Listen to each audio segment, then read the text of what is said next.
എൻ്റെ പേര് ശ്രീദേവി രവികുമാർ. ഞാൻ പാണ്ടനാട് UP സ്കൂളിലെ HM ആയി വർക്ക് ചെയ്യുന്നു.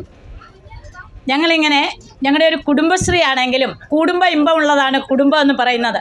അതുപോലെ തന്നെ നമ്മൾ ഇന്ന് വരെ കണ്ടിരുന്നതിൽ നിന്നും വിഭിന്നമായി സർക്കാർ മേഖലയിലുള്ളവരെ മറ്റൊരു കണ്ണുകൊണ്ടാണ് കണ്ടുകൊണ്ടിരുന്നത്. എന്നാൽ സർക്കാർ മേഖലയിലുള്ളവരുടെ ആ ആത്മാർത്ഥത ഇപ്പം നമ്മൾ മനസ്സിലാക്കുന്നു.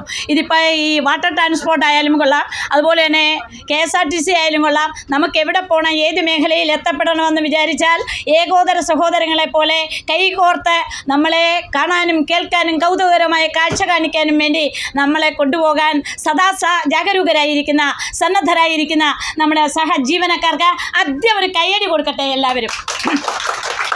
വരും മേഖലകളിലും ഇതുപോലെയുള്ള ആത്മാർത്ഥതയുള്ള സഹകരിക്കാൻ സന്നദ്ധതയുള്ള എല്ലാ ചെറുപ്പക്കാരും ഈ മേഖലകളിലേക്ക് കൊണ്ടുവരട്ടെ. നമ്മുടെ ഇവിടെ തൊഴിലില്ലാത്ത അനേകം ചെറുപ്പക്കാരുണ്ട്. നിങ്ങൾ തന്നെ, അതായത് ഇപ്പോൾ ഈ മേഖലയിൽ ഇരിക്കുന്നവർ തന്നെ, അതിൽ ഊർജ്ജസ്വലരായവരെയൊക്കെ തന്നെ ഇതുപോലെയുള്ള മേഖലകളിലേക്കും ഈ വരുന്ന സഞ്ചാരികൾ. അപ്പോൾ ഈ പറയുന്ന കൂട്ടത്തിൽ ഒരു കാര്യം ഞാനൊരു റിക്വസ്റ്റായിട്ട് പറയുകയാണ്. അവിടെ തോന്നുന്നത് നമ്മളോട് പറഞ്ഞു ഞങ്ങളെല്ലാം ഉടമകളാണെന്ന് പറഞ്ഞു, ഞങ്ങളെല്ലാം ഇതിൻ്റെ ഉടമകളാണെന്ന് പറഞ്ഞു. അങ്ങനെ പറഞ്ഞ സുജിത് സാറ് പിന്നെ പറഞ്ഞ എന്താണെന്ന് അറിയാമോ? സഞ്ചാരികളെ. അതെനിക്ക് അല്പം ഫീൽ ചെയ്തു. കാരണം നമ്മൾ സഞ്ചാരികൾ മാത്രമല്ല, സഞ്ചാരി സഹോദരങ്ങളാണ്.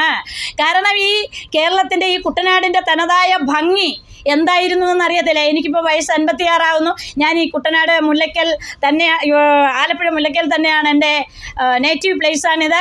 പക്ഷേ കുട്ടനാടിൻ്റെ ശാലീനത, ആ പണ്ടത്തെ നയനമനോഹരമായ കാഴ്ചയൊന്നുമില്ല.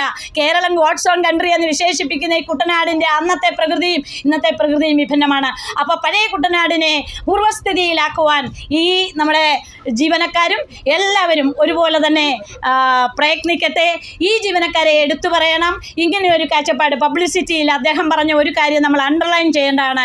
സിനിമാക്കാരുടെ ലോഗോ അല്ലെ അവരെയൊക്കെ വന്നു കഴിഞ്ഞാൽ മാത്രമേ ഇതിനൊരു പബ്ലിസിറ്റി ഉണ്ടാകൂ എന്നുള്ളത് വെറുതെയാണ്. ഏറ്റവും വലിയ പബ്ലിസിറ്റി എന്ന് പറയുന്നത് മൗത്ത് പബ്ലിസിറ്റിയാണ്. ഇവിടെ ഏതൊക്കെ ജീവനക്കാരെത്തിയിട്ടുണ്ടോ അല്ലെ ഏതൊക്കെ ആൾക്കാരെത്തിയിട്ടുണ്ടോ അവരുടെ എല്ലാം വായിൽ നിന്നും ഞങ്ങളിങ്ങനെ ഒരു സ്ഥലത്ത് പോയി, ഞങ്ങളിവിടെ ഇരിക്കുകയാണെങ്കിൽ ഞങ്ങളുടെ ഈ ഒരു കാഴ്ചപ്പാടിൽ തന്നെ അല്ലെ എല്ലാവരും കൂടി അഭിപ്രായപ്പെട്ട നിലയിൽ തന്നെ ഞങ്ങൾ എന്ത് ചെയ്തെന്നറിയാമോ?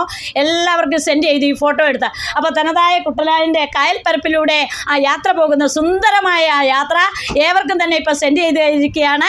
അതുകൊണ്ട് എല്ലാവരും ഇനി ഇവിടെ നമുക്ക് അടുത്ത പ്രാവശ്യം വളരെ ബുദ്ധിമുട്ടായിരിക്കും ഒരു പക്ഷേ യാത്ര ചെയ്യാൻ. അതുപോലെ ജനബാഹുല്യം ഉണ്ടാകട്ടെ. നിങ്ങളുടെ ഓരോരുത്തരുടെയും സേവനം വിലപ്പെട്ടതാകട്ടെ. നിങ്ങൾക്കെല്ലാം അഗൈതവമായ നന്ദി ഒരിക്കൽ കൂടി അർപ്പിച്ചുകൊണ്ട് ഞാൻ എൻ്റെ ഈ വാക്കുകൾ ഉപസംഹരിക്കുന്നു. നന്ദി, നമസ്കാരം.